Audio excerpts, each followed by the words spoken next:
মানে আপনারা কি বলতে চাইছেন ক্লিয়ার করে বলুন তো, আমি কিন্তু বুঝতে পারছি না। আমাদের হাতত এলা একটাই উপায় আছে বড় পুলিশ বাবু। সেটা কি?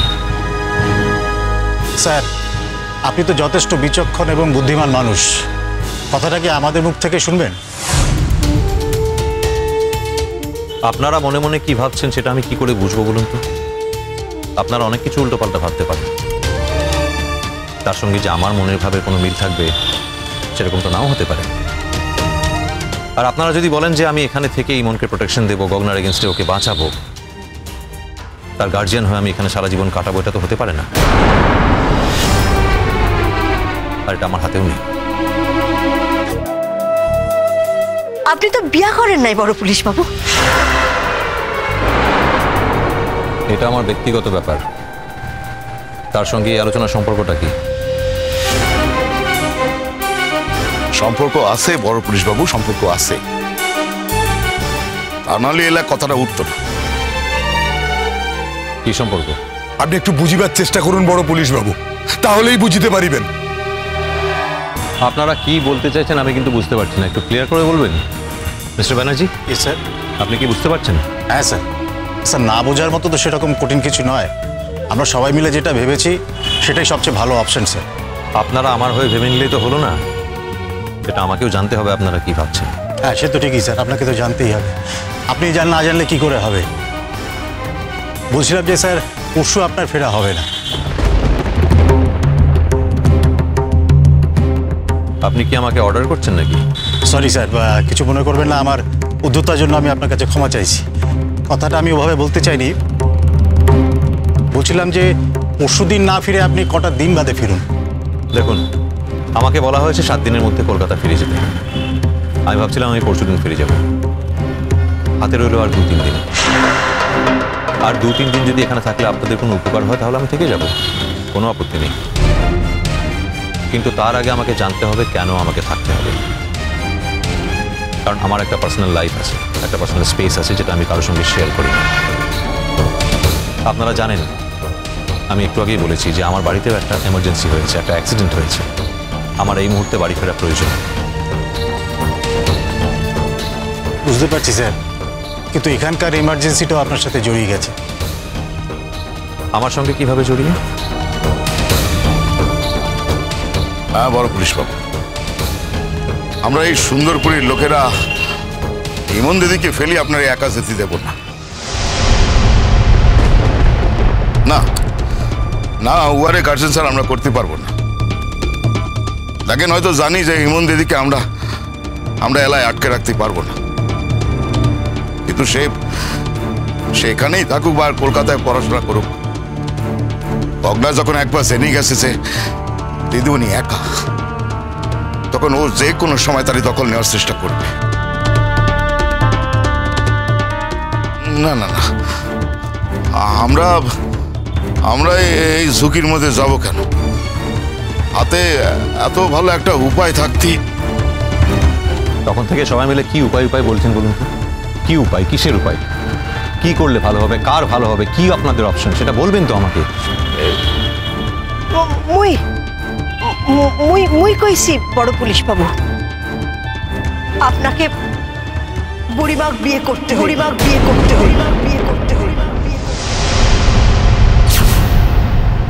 হোয়াট বললাম যে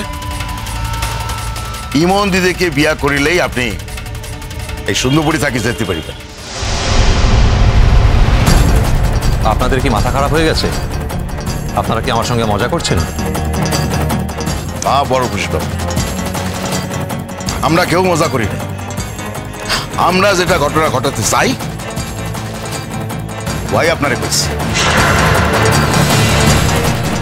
অসম্ভব। অসম্ভব? অসম্ভব রে সম্ভব করে নিতে হয় বড় পুলিশ বাবু। এলা পরিস্থিতি আপনারে বুড়িমাগ বিয়া করিতে হবে বড় পুলিশ বাবু।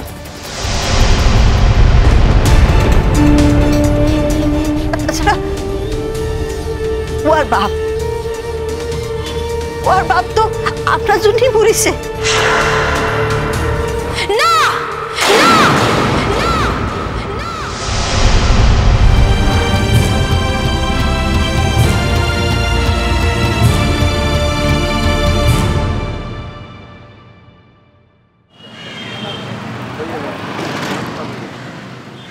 ঠাকুরপো শোনো, ও ছোট ঠাকুরপো শোনো, তোমাদের একখানা কথা বলবো বলে ঘরে ডেকে।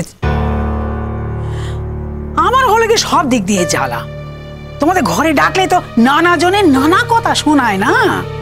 দূর বাবু, ছাড়ো দেখিনি, অত ভেবো না।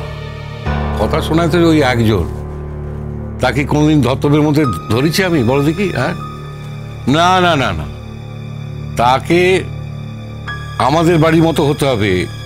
হ্যাঁ, বদলাতে হবে। আমরা তো আর নিজেদের বদলাতে যাব না কো। না, মেজ বৌঠান মাঝে মাঝে এমন করে, সেটা যে আমার খারাপ লাগে না তা নয়। ধরো এই যে নতুন বউ, তার সঙ্গে তো মেজ বৌঠান ঠিক ব্যবহারটা করছে না। না, এমনিতে বাড়িতে একটা বিপর্যয় ঘটে গেছে বলে তাকে তো মানে যে কেউ যা নয় তাই বলছে। সেদিন তো ছর্দি বলেই দিল মেয়েটা অপয়া। এতে তো একটা মেয়ের মনের উপর চাপ পড়ে। যদি এরপরে মেজ বৌঠান আবার বলতে শুরু করে তাহলে তাহলে মেয়েটা যাবে কোথায় বলো তো? এই কথাখানা বলবার জন্যই আমি তোমাদের আমার ঘরে ডেকে এনেছি। শোনো ঠাকুরপো, বাদশার খবর তো কিছুই পাওয়া যাচ্ছে না।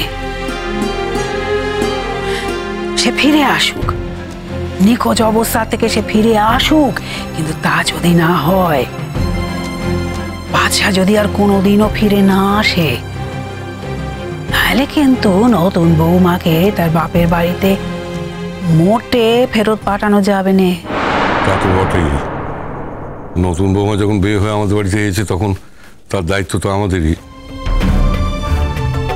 তুমি আমার কথাখানা বুঝলে না? এর মধ্যে অন্য কথা আছে নাকি গো? আমিও তো কথাটা বুঝিনি বৌঠান, একটু খোলসা করে বলো তো। দেখো, আমার মনে হয় যে নতুন বউ এখানে থাকতে রাজি হবে না। ধরো বাপ মায়ের একমাত্র মেয়ে চাকরি বাকরি করে, সে এখানে সকলের মন জুগিয়ে থাকতে যাবে কেন? তার স্বামী যখন নেই, হ্যাঁ, তখন সে সকলের মন টিকিয়ে কেন থাকতে যাবে বলো তো? এই জন্যই তো কথাখানা বলবার জন্য হালতো করে ডেকেছি। নতুন বৌমাকে ভালোবেসে আমাদের এখানে ধরে রাখতে হবে। তা তো বটেই।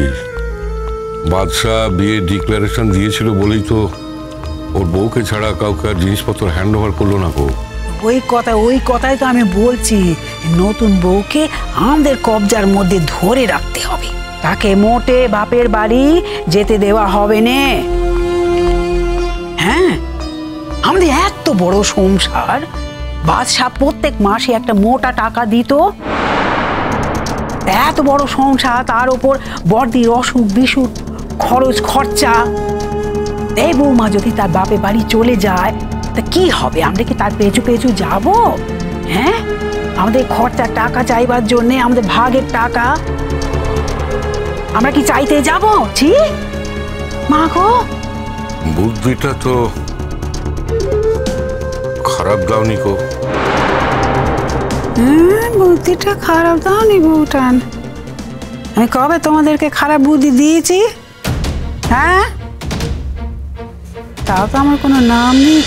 কুসুম দোলা কুসুম দোলা, চলো চলো চলো চলো চলো পাল্টাই।